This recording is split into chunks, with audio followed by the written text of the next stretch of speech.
Okay. What's up, guys? Man, I am crushing it. Ready to rock and roll? All right, so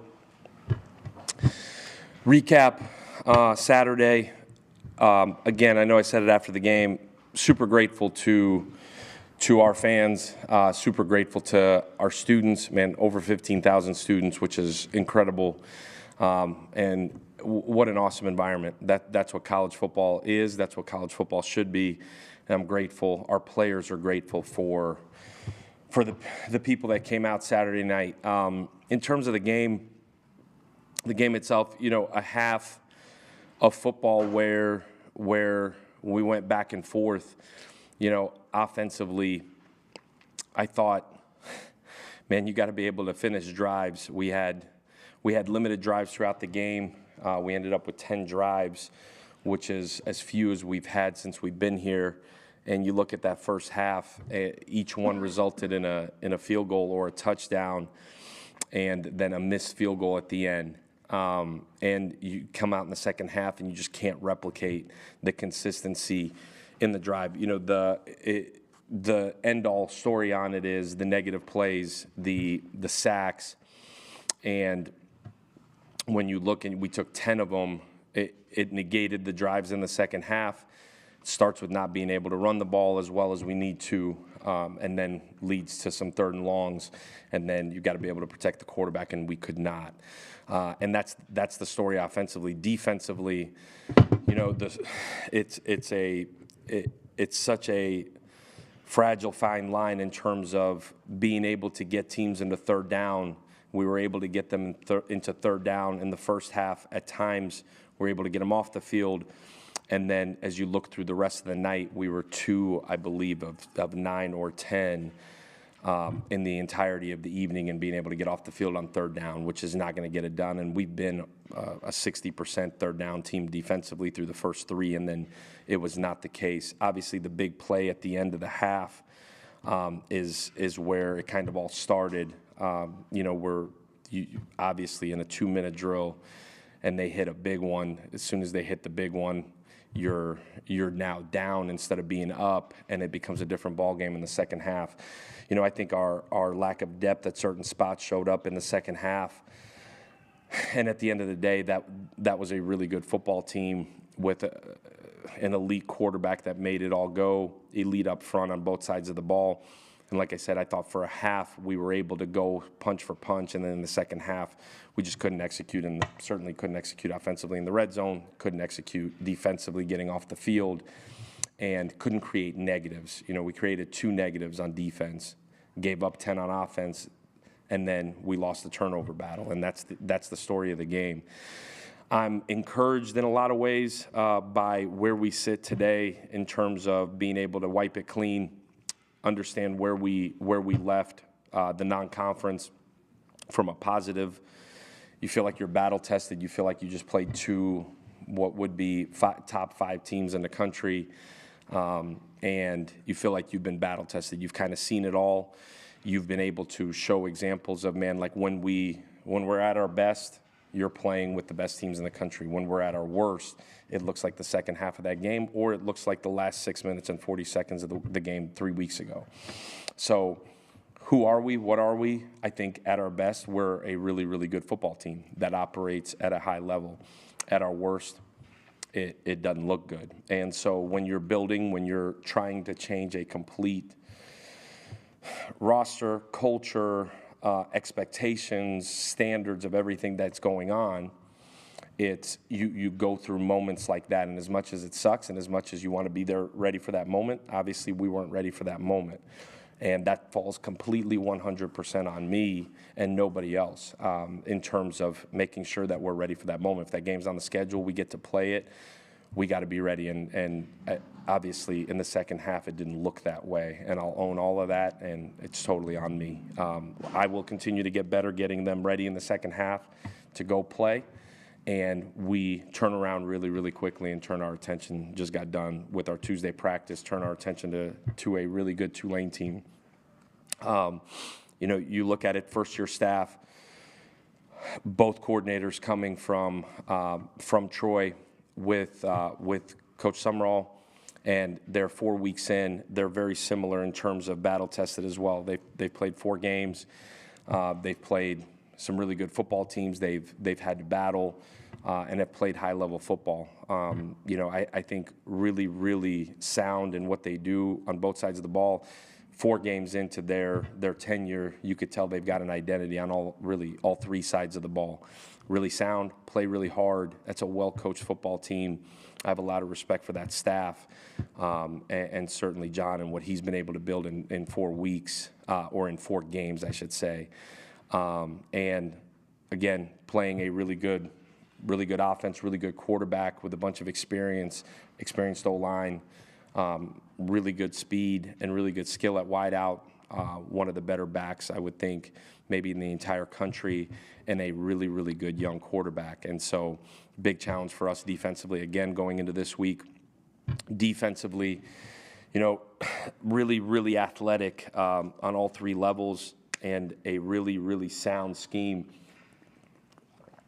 They've played tempo. They know what it looks like. It'll be a really good challenge for us. And then special teams really sound in what they do. They took a kick back for a touchdown last week. Their return game is really good. And really last week, that was the big difference in the game for them against Lafayette, was a big kick return, start off the second half. But really battle-tested as well. Have played really good football, battle-tested just like us. I think it'll be a phenomenal game. Challenge for us, we've played 4 7 o'clock kickoffs in a row now. Challenge for us will be 11 a.m. Wake up, get to play ball. When our kids found out about that in terms of yesterday morning in our meeting, they're like, man, this is awesome. We get to wake up and just play ball. Don't sit around all day, think about it. So that's what they're used to, practice in the morning. Our challenge is to wipe it clean, conference play, time to go. And I think they'll be excited, they'll be ready, and I am certainly excited to start conference play.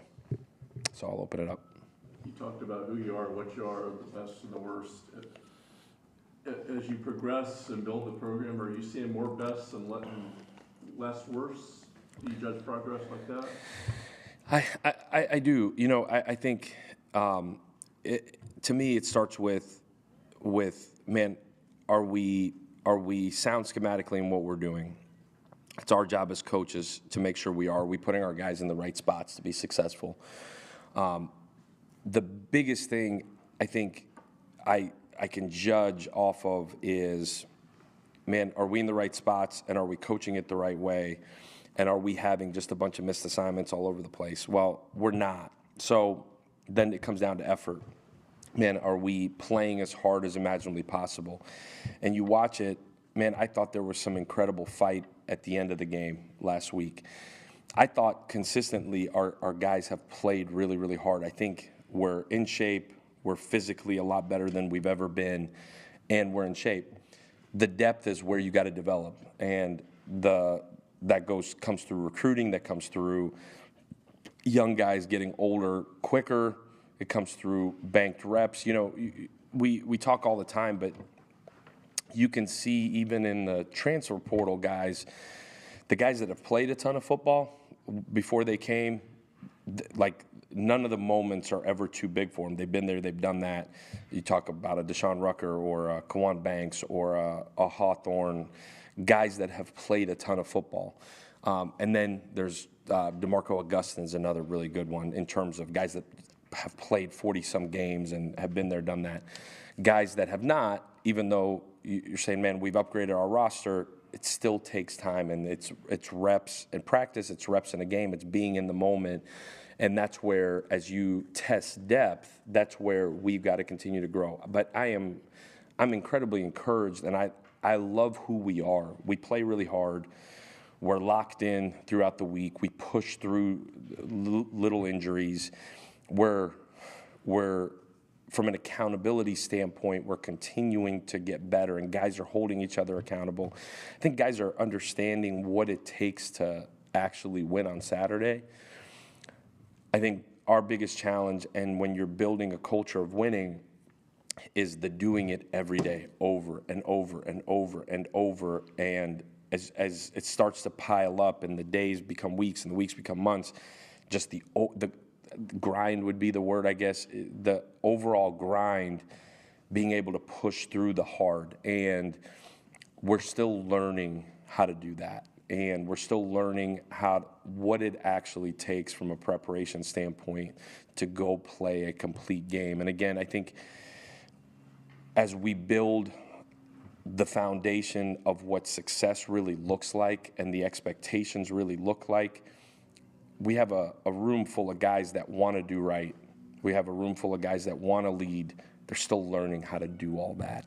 And so it's not a built-in excuse. It's truly who we are, where we are right now, is the continuous learning of lessons of how to play down to down, which means it go back to how do I prepare throughout a week. And we're getting closer. We're certainly way closer than probably I even thought we would be at this point. But it's fragile, and the margins are really small. And when you're playing really good teams, those margins get exposed, and the depth gets exposed, the margins get exposed, and now you line back up and you're playing another really, really good team, and a team that has been where we were and has been able to flip it around. And a large majority of that roster from that team a year ago, really 2 years ago, is back. And so there's a group of guys there, and I'm not there, so I can't tell you, but I would imagine that went 2-10 to whatever it was, 10 or 11 wins, to playing for a championship and being undefeated in the league. Like, that's what you're building towards, is getting to that point where, man, that's just the expectation, and that's just the standard of what it is. So it's the next step for us is to go in and be able to put together 4 quarters of really, really good football against a really, really good football team. We'd be remiss if we didn't ask your thoughts on the university choosing to remain in the American Athletic Conference. Yeah, to be honest with you, the first time I even remotely had a conversation or thought about it, or even had any sort of thought or opinion on it, was Sunday. Maybe I got to pay better attention to what's going on, or maybe not. But I think our administration, and really starting with Rhea and Will Weatherford and MK, I think they, since I got here, have turned over every stone in terms of how and what is our next step. And these discussions were so much about what the end goal is and how do we get there, and what actually makes sense. What makes sense from a financial standpoint, what makes sense from a affiliation standpoint. At the end of the day, how do we take that next step? And I think the overall consensus was this makes sense to continue to play in this conference and continue to build towards being a dominant team in this conference before we really can ever take any step. And so I guess I go back to my job is to win football games and let the rest play out how it plays out. But I do think that we as we weighed every single option and as we talk through what makes the most sense for us, not today, but certainly in the next, 5 to 10 years probably would be the timeline, as we build what we got to build from a facility standpoint, as we invest. And the investment, when I tell you, I'm even a little bit, and I've pushed so hard for a giant investment, they've surpassed what we're asking for, where we feel like we need to be competitive. And that's where I think it made more sense to continue to build and be really, really competitive, rather than kind of turn a new leaf and say, man, this is this magic fix, where it's not. You got to be competitive, and it starts with recruiting, and you got to be competitive. Second to recruiting would be retention, and you've got to be able to put a product out there that, one, people want, but two, fills up a stadium that generates revenue. That's the name of the game right now. And this just made the most sense, was to remain here, continue to build our brand, continue to build our program, and at the end of the day, raise the profile of the conference we're in. Alex, a lot of guys got nicked up Saturday. Many of them came back. You said Byram could have come back. Anything lingering this week? You know what? I think we practiced today. We were, man, I think some guys dinged up, but I was absolutely ecstatic about how many guys are pushing through some dings. I imagine everybody in the country's dinged up. That was a physical deal on Saturday, but Byram took every rep with the ones today and looked really good. The O-line looked really good. Defensive front-wise, we looked really good. Jalen Schuler was at practice today, and we hope to have him available Saturday. He looks really close. So I feel like there are some little bumps and bruises and some guys that are pushing through some stuff that you hope by Wednesday, Thursday, Friday they're at full speed and we're rolling. But I feel pretty good with where we're at. The young man we're going to be talking to, Hawthorne. Of course, at FAU, he's familiar with T.O. and Kevin Patrick and all that, which I'm sure eased his transition here. But if you could talk about what he's brought to the defensive line. Yeah, Hawk has brought like a rejuvenated energy in there. He's such a cool personality, and I didn't know Hawk till he visited here when he got in the portal, and just this infectious personality, got a ton of energy, plays so hard. I pointed him out in front of the team on Monday morning in our team meeting, play at the end of the game, long run. Man, like as bad of a fit as we could have made into the boundary and run up the sideline. And a bunch of dudes hustling, bunch of dudes. Hawk's the defensive end on the backside, and there was literally zero chance Hawk was going to make the play. Like, Hawk's 290 pounds, like he wasn't catching anybody. And you just see him, like, as fast and as hard as he can go, just sprinting. And I stopped the film in front of the entire team. I said, that's winning football. Hawk, that's winning football. Like, you are resembling everything we want in this program. And so just his ability to come in, obviously the familiarity with KP, I think that transition was made easier in terms of knowing the scheme with T.O. and the trust and love for KP, and I think that's reciprocated right back to him.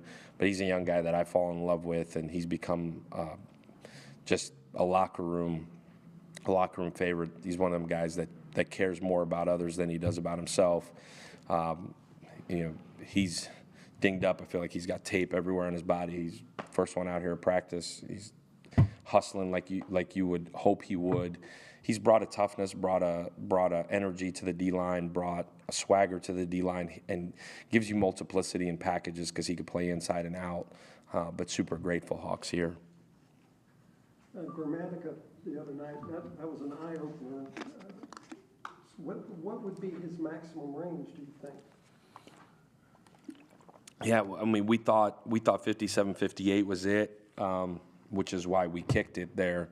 But that was where we thought it looked like probably had another 5 or 6 yards in there. He's super talented, and he's got the right mindset. I think it's probably all coaching by me, I would imagine, is where he is. Actually, I think it is. It's probably all my coaching, so I'll take full credit on that. But he's got such a cool process. He prepares every day the same way. And I think it was so important. He won the kickoff job. It was so important for him to be able to get in a rhythm and not put a ton on him, but get in a rhythm and kick. John Cannon has been awesome for him. Andrew Stokes has been awesome for him. Cates has been awesome for him because they're such a tight-knit group. Ryan Bulldog's been awesome. Such a tight-knit group that he just feels comfortable and he feels in a rhythm. kicked off the first 3 weeks. You know, the plan since week 1 has been on a long field goal like that. It would be him. That's the first one we've kicked. That's the first one we've even had the opportunity to kick in that situation where you're 4th and long, you're right at that 39, 40-yard line, which we talked about earlier in camp. Like, that's a spot that we got stuck in a lot offensively a year ago. Through the first 3 weeks, we haven't sat there like, man, do you punt it? Do you go for it? Do you kick a field goal? That was an easy call. We said, man, anything 58 in, 58 to whatever he was going to take, and Cannon will continue to take. And you saw Cannon's leg. I mean, Cannon hit, a 49-yarder earlier in the season. And I think Cannon's been as consistent as ever. I know he missed the one at the end of the half, but I would put him out there and kick it 10 out of 10 times again with Cannon too. So they're awesome for each other. I think not putting too much on Nico is also important as he continues to develop and grow. And it's nice right now because both those guys have roles, and Ty Ippolito can kick off for us. He kicked off for us at the end of the game, where those guys all kind of have roles, and it's not too much on any of them. Coach, game 5. Roster set, or do you have to make some tough decisions as to deciding whether to redshirt people or not? Yeah, you know, that rule changed. That rule changed a handful of years ago, where you got 4 games with the guys and they approved the waiver again, where you got postseason play with them doesn't count. So we go through it every week and we kind of talk about, we talk about is it time, is it not? So there's certain guys that we've said, man, we're rolling with, and the red shirt doesn't matter. I'm super conscious of, I had an experience, this was, 2009. We had an old lineman when I was at the University of Toledo that ended up playing in the NFL for about 5 years. But we had him as a senior, and his freshman year got burned on 56 field goal reps.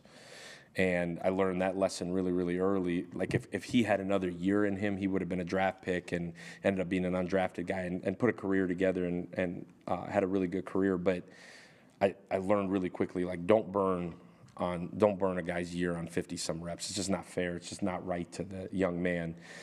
So we have weekly discussions on, man, this guy's really, really contributing on special teams. Are we getting enough reps? And we have a minimum in our mind of, man, if it's this many plays, it's worth burning a year for.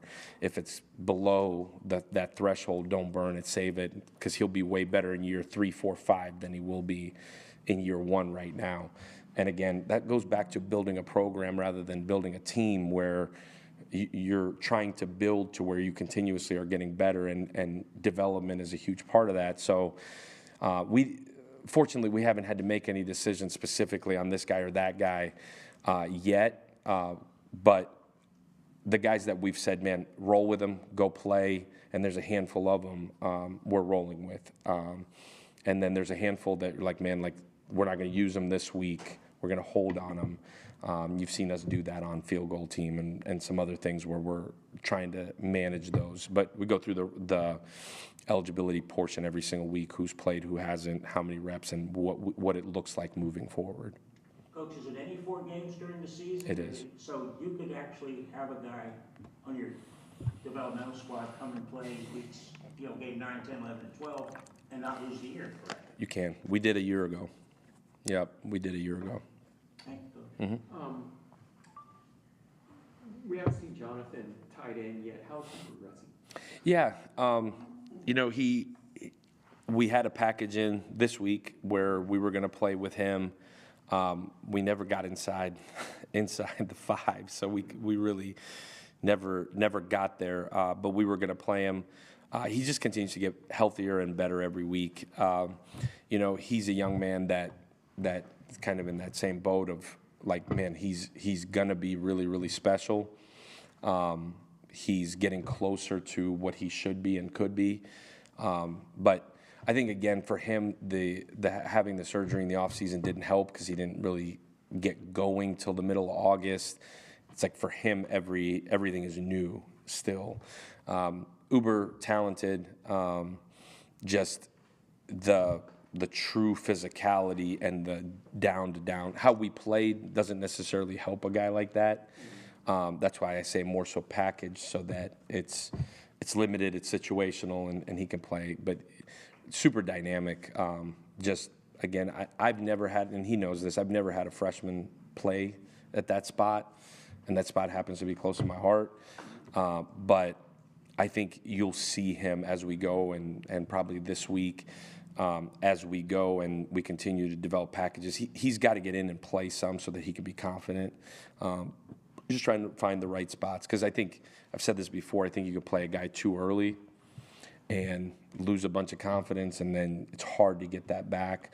And that's a spot where we've been banged up. We certainly could use the help. Quarter into the season, Matt Karras is your leading tackler. He leads in some other defensive categories. What has been the key to his productivity? We saw him flash last year a little bit, but he seems like he's just a very consistent guy right now. Yeah, he's played consistent football. You know, we've put so much on Mac in terms of getting lined up and getting us in the right situations. And he just continues to grow. I think it's slowing down for him. I think last year was happening really fast, kind of when he took over that job. I think going through an off season knowing, man, this is my role. How do I grow? How do I continue to learn? He spends a lot of time watching film, spends a lot of time with T.O. and Keen, spends a lot of time trying to get it to slow down for him. You know, and you think he started, probably 11 games here, still young in that part of it, but you could see every week just continuously playing faster and faster and faster. And we put a lot on him. I think his best days continue to be ahead of him, and as we get into conference play here, the expectation is he would continue to be a really, really huge part of what we're doing. I think the biggest thing, I know I said it, is as he continues to go and continues to build confidence, it's just going to continue to slow down for him. I know there's obviously some uncertainty, but is the storm affecting any part of your operation right now, or are you just kind of gathering information? Yeah, I think the storm's a lot like this conference realignment stuff, you know what I mean? Like and not to compare the two, gosh, like I don't need anybody coming after me. But in terms of my awareness level, it's about the same. We talked briefly last night. We're supposed to get briefed here in a little bit. I think, at least as of before I headed out to practice, it may affect our go-ahead crew in terms of the crew that travels on Thursday to set everything up. May have to push that up a little bit. And as far as I understand, Friday should pass through and we should be good. I don't know. You got anything for me? I got nothing. I've got a guy in charge of our weather. He's actually sitting in the back there. He's probably as good as any meteorologist, right? Well, he has an app he pays $2.99 for, which is so. He has been slick about 50%, right? Oh, it's slick. Oh. Yeah. So about 48 to 52%, somewhere in there. So you could get a job on TV with that. That's a good. No, he does not have a face for TV. We'll adjust as we go. I'm learning my hurricane adjustment plan schedules as we go here. Thank you guys. I knew when you asked that, Joe, it was a wrap. Yeah. That's the get out of here question.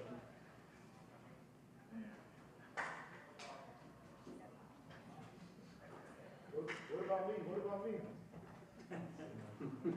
All right, running back, Kelly Joyner, leads the team with 4 rushing touchdowns. Ooh, Kelly. what's going on? Kelly, I'll jump in then. You played 4 games so far, 2 really big opponents, 2 others. Now you get to conference play. I remember Sam Pittman, the coach at Arkansas this year, lost the game, but he said it's not a conference game. How important is it now to get to the conference? It's very important, knowing that these games in October and November will decide the end goal of the season. It's important that we lock in and focus on our details and focus on ourselves. Watching film, what do you see with Tulane's defense? They do a lot of 3 down, 4 down, cover 1. We'll be ready for it. I'm sure the officer staff have a elite game plan. We should go in the game confident and ready. So you expect to see a lot of man-to-man coverage? Yes, sir. That's right up your alley, isn't it? Yeah. Kelly, Coach said that, you know, the running game wasn't as effective as hoped Saturday night, leading to a lot of third and longs. What was not working that you need to work this week against Tulane? I would say winning on first and second down and executing our runs and pass protections, and obviously just working on ourselves, the whole offensive piece. You know, everybody's got to do their job in order for a play to work, and we just got to, you know, lock in and come in on that exact play. You don't know when that play will be, so you know what I'm saying? Right.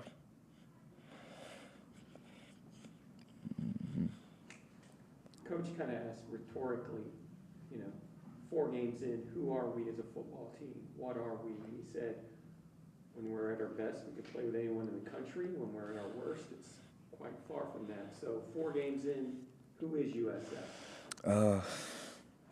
We're still working on that. You know, we had ups and downs on both sides of the ball. We just, like I said, we got to put a full, complete game together. We come out in the first half very good, looking like ourselves, and come out in the second half like flat. You know, like I said, just putting 2 halves together and being a team. You know what I'm saying? That's what we got to work on. You've been here a long time. You feel like this team is better positioned for conference play than maybe some of the previous teams? Yeah. Yes, sir. Of course. What would you say would be the major change behind that? Is it attitude? Is it depth? Is it both? Attitude and, yeah, I would say both. We got leaders on both sides of the ball. The seniors are stepping up, of course, and it's not just the coaches leading, it's the players, right? And we need a little bit more of that, obviously. But I'm sure as the games and the season go on, you know, we'll be ready. Anything else for Kelly? Thanks, Kelly. Appreciate it. Thank you.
Hey, how everybody doing today? We got the Darius Hawthorne going now.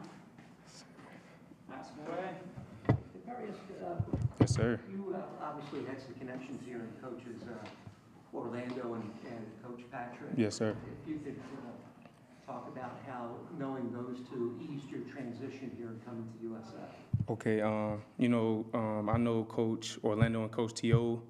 from Florida Atlantic University, where I originally was. I spent 4 years there.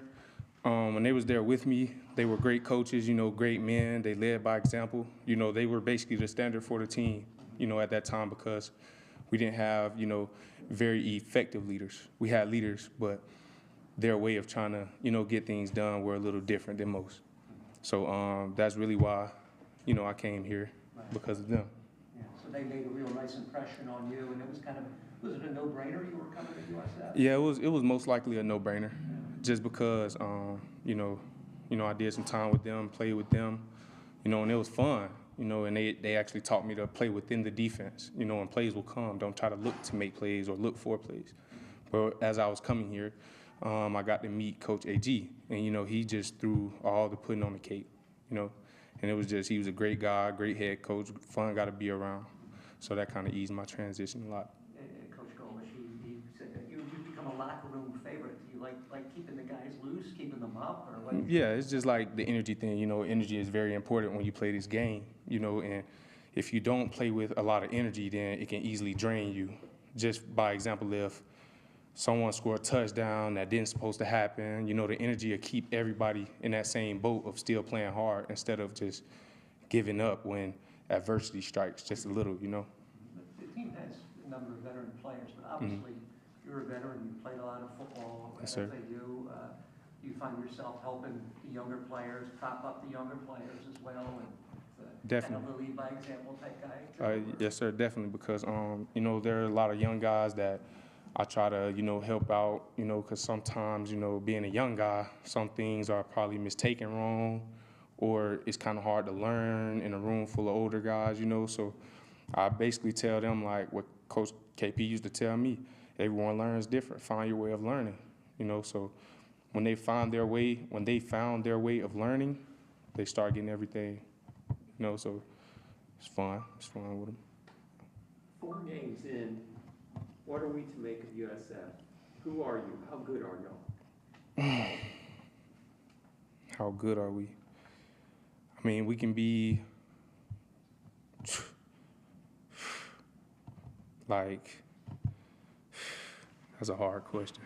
Actually, it definitely is hard just because, like, I know who we have, I know the pieces that we have, and we are starting to, learn, build that chemistry, and all play as one. So if as we're still learning to all play as one, we can be really elite. We can be very different in a good way. This is your 5th year of football? Yes, sir. What's your academic standing? My academic standing, I don't know as of right now, but I'm pretty sure it has to be at least a 3.0 or higher, I'm assuming. Meaning, are you considered a senior? Are you going to be getting your Oh, yes, sir. I'm a senior. Yes, sir. So you get your undergrad this spring? Yes, sir. What's your degree? I think my degree is in social sciences. Yes, sir. ISS social sciences. There was a lot of build-up to the Miami game, obviously, and big crowd, great atmosphere. Definitely. How do you put that game behind you and then focus on your first conference game this weekend? I mean, the plan is to go 1-0 every week, so we try not to focus on, what happened last week, because, we're coming into conference play, so right now we're just focused on Tulane. It's easy to put games behind. It was kind of hard because it was a tough loss, of course, but, we went over film, studied film, know what we messed up on, know what we need to get better at, and then we just keep trucking forward. What do you think happened?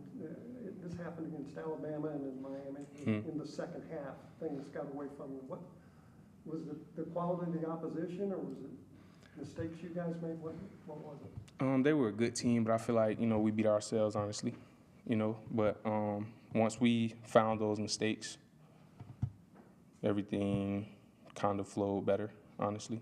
So we came to practice today with a better mindset, different mindset. So when that happens, we can actually start working up to Tulane, we can actually start game planning for them, so it made it easier when you have a new opponent every week just because you don't have to keep focusing on the last opponent. You played 2 top 10 teams. Yes, sir. When you look at Tulane on film, what do you see? A team that can be beat. Every team is beatable. We just have to find a way, and honestly, if we don't beat ourselves, we can beat any team in the country. And that's what we're trying to focus on now, not beating ourselves.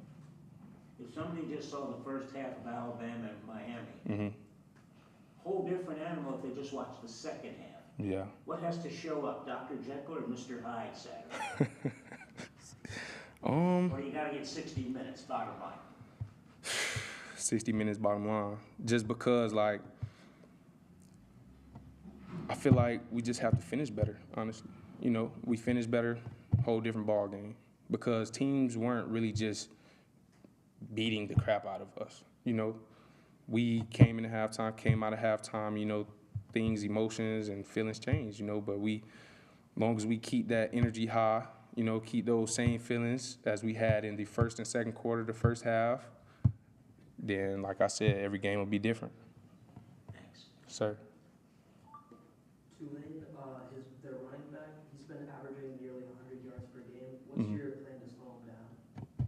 I mean, do our job. If we all play as one defense, that would not happen. Anything else for Hawk? Thank you Yes, very sir. much. Thank y'all. I appreciate y'all for coming. Thank you.